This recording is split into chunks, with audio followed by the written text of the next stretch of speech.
अच्छा, जो cricket analysts ये प्रिडिक्ट कर रहे हैं कि जो वर्ल्ड कप के सेमीफाइनलिस्ट हैं उसमें इंडिया, साउथ अफ्रीका, ऑस्ट्रेलिया और न्यूजीलैंड होंगे, उनको या तो क्रिकेट की नॉलेज नहीं है या वो वर्ल्ड कप के फॉर्मेट को सही समझ ही नहीं सकें, क्योंकि इंडिया, ऑस्ट्रेलिया, साउथ अफ्रीका ये एक साथ सेमीफाइनल्स में तो जा भी नहीं सकते हैं। उसकी वजह ये है कि ग्रुप्स का फॉर्मेट इस तरह से बना हुआ है कि इन तीनों में से कोई 2 टीम्स ही जा सकती हैं। मैं ऑन द बेसिस ऑफ जो ग्रुप फॉर्मेट है और जो रीसेंट परफॉर्मेंसेस हैं, स्टैट्स क्या कहते हैं, पिचेस किसको सूट करेंगी, उसके हिसाब से जो एक इंटेलिजेंट गेस बन सकता है कि जो 4 टीमें आगे जानी चाहिए सेमीफाइनल्स में, उसका मैं आपको एक गेस ज़रूर दे सकता हूँ, लेकिन उसको समझने से पहले जो ग्रुप फॉर्मेट है, उसको समझने की ज़रूरत है। तो सबसे पहले अगर हम आ जाएँ ग्रुप ए पे, जिस पे India, Pakistan, Netherlands, USA, Namibia है, उसमें देखें इंडिया तो ऑब्वियसली एज़ हॉट फेवरेट्स उतर रहा है इस वर्ल्ड कप में, और उसकी वजह ये है कि इनका जो बैटिंग लाइनअप है, पावर पैक्ड बैटिंग लाइनअप है। अगर आप इंडिया के शुरू के 4-5 प्लेयर्स को जल्दी आउट कर भी देते हैं, तब भी इस टीम में इतना पोटेंशियल है कि ये क्लोज टू 200 फिर भी बना सकती है। जो पहला मैच था इंडिया का versus USA, that is a very good example के 77 फॉर 6 होने के बावजूद भी इंडिया ने 161 का टारगेट पोस्ट किया यूएसए के लिए। तो इंडिया को पहली बात तो ये कि लो स्कोर पे आउट करना इज़ नियर इम्पॉसिबल। उसके बाद इंडिया के पास बॉलिंग में इतना फायर पावर है कि वो उस टोटल को डिफेंड करने की पूरी सलाहियत है उनमें। सबसे पहले उनके पास बॉलिंग में आ जाते हैं Jasprit Bumrah, outstanding new ball bowler. उसके अलावा डेथ बॉलिंग स्पेशलिस्ट है वो, जिनको उनकी डेथ बॉलिंग के ऊपर शक है, वो पिछला टी20 वर्ल्ड कप का फाइनल उठा के देख लें, उनको उनकी डेथ बॉलिंग की सलाहियत पता लग जाएगी। उसके बाद इनके पास आते हैं वरुण चक्रवर्ती, जो टी20 के नंबर 1 रैंक्ड बॉलर है। इंडियन पिचेस के ऊपर इनको स्पिनिंग ट्रैक्स के ऊपर बहुत हेल्प मिलेगी और इनको पकड़ना बहुत मुश्किल होगा इन पिचेस पर। उसके बाद इनके पास अर्शदीप सिंह है, जिसमें कंटिन्यूअसली यॉर्कर्स कराने की सलाहियत है, जिस तरह किसी ज़माने में पाकिस्तान की उमर गुल की होती थी। तो उसी तरह से ये अर्शदीप सिंह एक बहुत ज़बरदस्त बॉलर हैं इनके। तो इंडिया के सारे बेसिस कवर्ड नज़र आते हैं। तो इनके लिए बहुत डिसअपॉइंटिंग होगा अगर ये अपने टाइटल को डिफेंड नहीं करे। तो सबसे पहले तो इंडिया को ग्रुप ए से आगे जाना चाहिए। उसके अलावा फिर पाकिस्तान, नीदरलैंड्स, यूएसए, नामीबिया, जिसमें नीदरलैंड्स और नामीबिया के चांसेस तो कम लगते हैं। यूएसए बहरहाल एक बहुत डिसिप्लिन्ड टीम नज़र आती है। इनके जो बॉलिंग फायर पावर है इनका, वो बहुत ज़बरदस्त है। बैटिंग में हम देख चुके हैं कि ये वार्म अप मैचेस में 2 बार इन्होंने 200 प्लस पोस्ट किया है।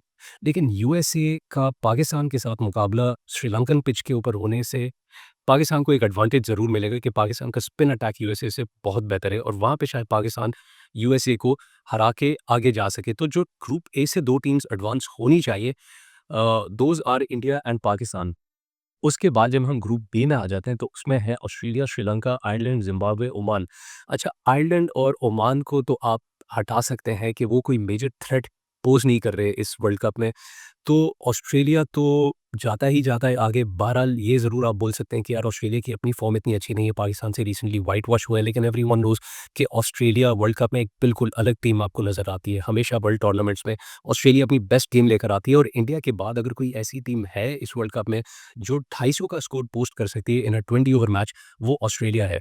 तो ऑस्ट्रेलिया को तो आगे जाना चाहिए इस ग्रुप में। उसके बाद जो कॉम्पिटिशन है that would be between Sri Lanka and Zimbabwe. यहाँ पे श्रीलंका को एज इसलिए मिलता है क्योंकि उनकी होम कंडीशंस है, और महेश दीक्षाना, हसरंगा अगर अपनी स्पिन इसी तरह से उनकी चलती रही, तो बहुत मुश्किल होगा श्रीलंका ज़िम्बाब्वे से जो पीछे रह जाए। तो इस ग्रुप से ऑस्ट्रेलिया और श्रीलंका को ही आगे एडवांस करना चाहिए। जो ग्रुप सी है उसमें आपके पास आ जाते हैं England, West Indies, Scotland, Italy, Nepal. तो इसमें एक आउटराइट फेवरेट तो इंग्लैंड है। ऑब्वियसली वो इस ग्रुप की स्ट्रॉन्गेस्ट टीम नज़र आती है। हालाँकि नेपाल ने बहुत टफ चैलेंज दिया है इंग्लैंड को, लेकिन England is too good a team कि वो आगे क्वालीफाई ना कर सके। तो इंग्लैंड को तो आगे जाना चाहिए। जो बेसबॉल, जो स्टाइल ऑफ क्रिकेट वो खेलते हैं, यही मॉडर्न डे स्टाइल है टी20 क्रिकेट खेलने का, और इंडियन बैटिंग फ्लैट ट्रैक्स के ऊपर इंग्लैंड जैसी टीम आगे जाना चाहिए इनको। उसके बाद जो कॉम्पिटिशन है that will be between Nepal and West Indies. तो यहाँ पे वेस्ट इंडीज़ को ज़रा-सा एज मिलता है क्योंकि वेस्ट इंडीज़ की भी बैटिंग फायर पावर बहुत अच्छी है। टी20 खेलने वाले बहुत अच्छे प्लेयर्स हैं इनके पास। ओडीआई में, टेस्ट क्रिकेट में इतनी अच्छी टीम नज़र नहीं आती वेस्ट इंडीज़ जितना टी20 में नज़र आती है। तो बाकी टीम से आई थिंक वेस्ट इंडीज़ को एक एडवांटेज होगा। तो आगे वेस्ट इंडीज़ और इंग्लैंड को ग्रुप सी से जाना चाहिए। जो आखिरी ग्रुप है ग्रुप डी, वहाँ पे आपके पास आ जाता है south Africa, New Zealand, Afghanistan, Canada और यूएई। और यहाँ पे कनाडा, यूएई तो कोई थ्रेट पोज़ नहीं करते हैं। तो जो कॉम्पिटिशन है that is between south Africa, New Zealand, Afghanistan. South Africa तो अगर आप पूछें तो they are one of the favourites to win this tournament. पिछले टी20 वर्ल्ड कप का भी फाइनल खेला है इन्होंने। बहुत ज़बरदस्त इनकी बैटिंग लाइनअप है, स्पिन अटैक भी अच्छा है, महाराज बहुत अच्छी फ़ॉर्म में नज़र आते हैं और इनका जो फ़ास्ट बॉलिंग अटैक है वो भी बहुत ज़बरदस्त है। तो south Africa start as one of the favourites of this world cup, इनको आगे जाना चाहिए। फिर जो कॉम्पिटिशन है दैट इज़ बिटवीन न्यूज़ीलैंड और अफ़गानिस्तान और यहाँ पे मेरे ख़्याल से न्यूज़ीलैंड को एज मिल जाएगा क्योंकि न्यूज़ीलैंड अफ़गानिस्तान को ऑलरेडी हरा चुकी है और न्यूज़ीलैंड की जो टीम है यार वो पिचेस पे बहुत जल्दी अडैप्ट कर लेती है, कंडीशंस को बहुत जल्दी अडैप्ट कर लेती है। तो New Zealand will be the second team जो इस ग्रुप से आगे क्वालीफाई करती है। अब जो सुपर 8 जो बनता है ग्रुप, उसमें आपके पास जो पहला ग्रुप है, वो आ जाता है उसमें India, Australia, West Indies, south Africa और जो फॉर्मेट है वर्ल्ड कप का, उसमें इन चारों में से 2 टीम्स ही आगे जा सकती हैं, which means India, Australia, South Africa में से कोई एक टीम बाहर होगी। And that will come down to Australia और साउथ अफ्रीका और मेरे ख्याल से जो ऑस्ट्रेलिया को डिसएडवांटेज है यहाँ पे वो ये है कि इनकी जो टॉप बॉलर्स हैं जिसमें जॉश हेज़लवुड, पैट कमिंस ये दोनों इंजर्ड हैं, उसकी वजह से ऑस्ट्रेलिया को एक बहुत बड़ा धचका ज़रूर लगा है इस वर्ल्ड कप में, वरना ऑस्ट्रेलिया भी हॉट फेवरेट्स होती है इस वर्ल्ड कप के लिए। सो आई थिंक यहाँ पे साउथ अफ्रीका को एज मिलेगा कि साउथ अफ्रीका बहुत अच्छी टी20 क्रिकेट खेलती आ रही है।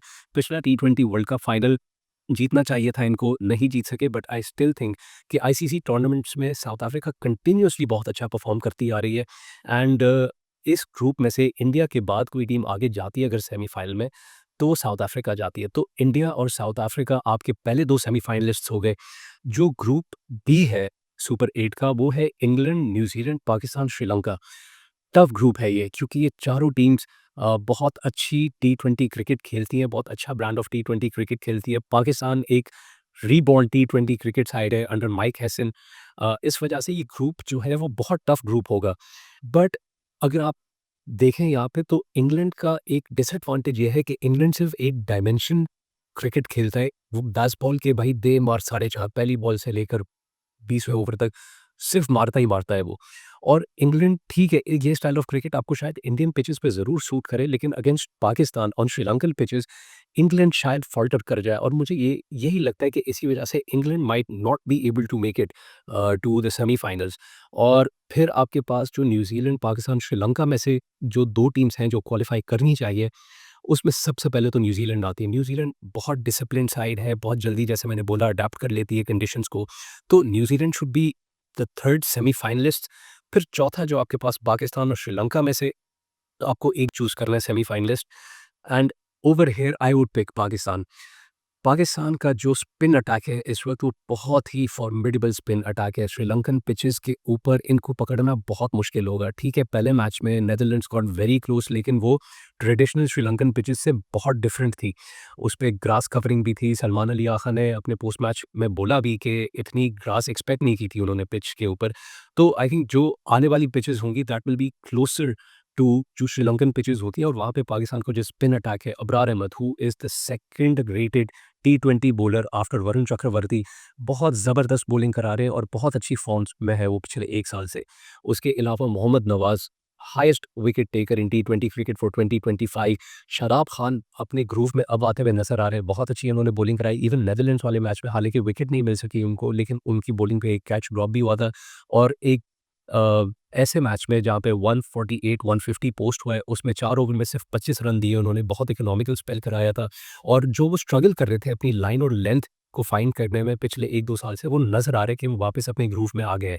फिर उसके अलावा साइम अयूब जो नई बॉल से बहुत ज़बरदस्त बॉलिंग करा लेते हैं, दोनों तरफ बॉल को स्पिन कर लेते हैं, उनको भी पकड़ना बहुत मुश्किल होगा श्रीलंकन पिचेस के ऊपर। So if you ask me, Sri Lanka के पास भी बहुत अच्छा बॉलिंग अटैक है बट स्पिन जिसकी अच्छी होगी वो ही आगे प्रोग्रेस करेगा and that would be Pakistan in my opinion. तो आपका चौथा सेमीफाइनलिस्ट इसमें पाकिस्तान बन जाता है। तो आपके जो 4 सेमीफाइनलिस्ट हैं दोस्त should be India, south Africa, New Zealand and Pakistan and from there on who nose, it will be very exciting. दोस्तों, आपको क्या लगता है कि कौन और सेमीफाइनलिस्ट हो सकते हैं? मैंने तो आपको based on the recent form और जो पिच कंडीशंस हैं, जो स्टैट्स कहते हैं, उसके बेसिस पे एक इंटेलिजेंट गेस मैं आपको ज़रूर दे सकता हूँ। बट आपकी भी राय जानना चाहूँगा मैं। If you think that there is any other team जो इनको रिप्लेस कर सकते हैं, प्लीज़ अपनी राय कमेंट्स में ज़रूर दीजिएगा। Keep following us, keep watching.